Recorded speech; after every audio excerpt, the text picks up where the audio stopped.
السلام علیکم and welcome to my YouTube channel. تو دوستو آج کا ہمارا ولاگ جو کہ بہت ہی پیارا اور زبردست ہے۔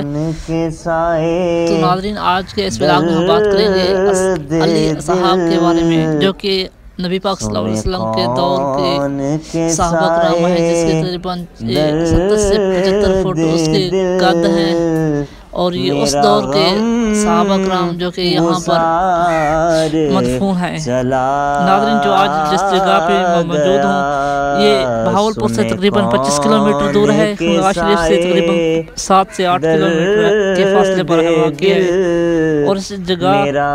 اعلیٰ اصحاب سرکار کہلاتا ہے۔ اس جگہ پہ منسوب کہ حضرت صلی اللہ علیہ وسلم کے صحابہ کرام یہاں پر نبی پاک صلی اللہ علیہ وسلم کے دور میں یا اس کے بعد کے دور میں کہہ سکتے ہیں کہ یہاں پر آئے اور جنگیں وغیرہ ہوئی اس دور میں، تو صحابہ کرام یہاں پر شہید ہوئے اور ان کے مزار وغیرہ اس لیے جو کہ یہاں پر شہید ہوئے، اس لیے اس کے مزار یہی پر ہے۔ تو دوستو اس مزار کے ساتھ یہ مسجد ہے جو کہ بہت ہی زبردست اور خوبصورت سے نقش و نگار کیا ہوا ہے، جیسا کہ آپ سب دیکھ سکتے ہیں اندر کا حصہ مسجد کا گیا وہی بزم ہے، وہی دھوم اور مسجد کے ساتھ کے والی دیوار جو کہ مزار سے ملتی ہے، مسجد کی دیوار الگ ہے اور مزار کے الگ ہے۔ تو دوستو یہ ہے مسجد کا اندرون جو کہ قبلہ کی طرف والا حصہ، وہی دھوم ہے، وہی عاشقوں کا ہجوم ہے۔ تو دوستو چلتے ہیں اصحاب سرکار سے منسوب قبریں ہیں، آپ کو دکھاتا ہوں، اور جب باقی چیزیں ہیں جس میں بھی آپ کو دکھاتا ہوں۔ ناظرین آگے بڑھتے ہیں۔ میرے چاند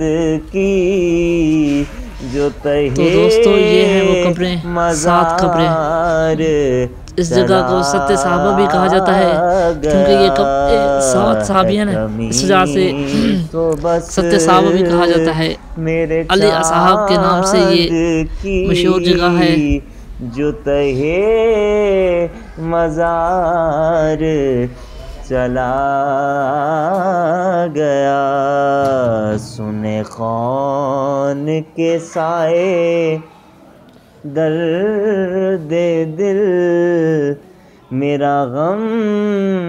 گسار چلا گیا، جسے میں سناتا تھا درد دل، وہ جو پوچھتا تھا غم دروں،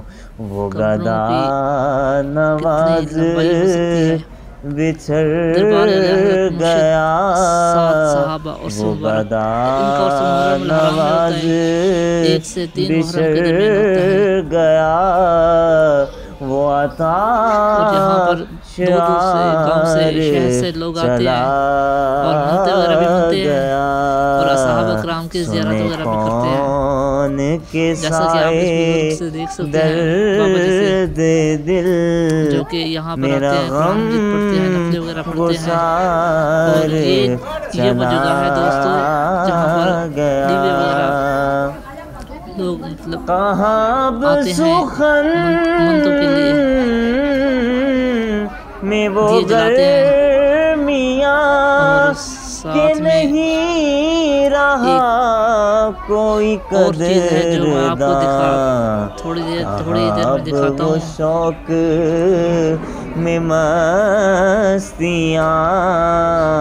کہاں، اب وہ شوق میں مستیاں کہ وہ پر وقار چلا گیا۔ تو دوستو میں بھی جلال پور پیرواڑہ سے آیا ہوں، جو کہ آج جمعہ ہے، تو میں سوچا جمعہ کی نماز بھی پڑھ لیں گے اور صحابہ کرام کی قبروں کی زیارت بھی کر لیں گے اور کوئی نفل اور قرآن مجید وغیرہ بھی پڑھ لیں گے۔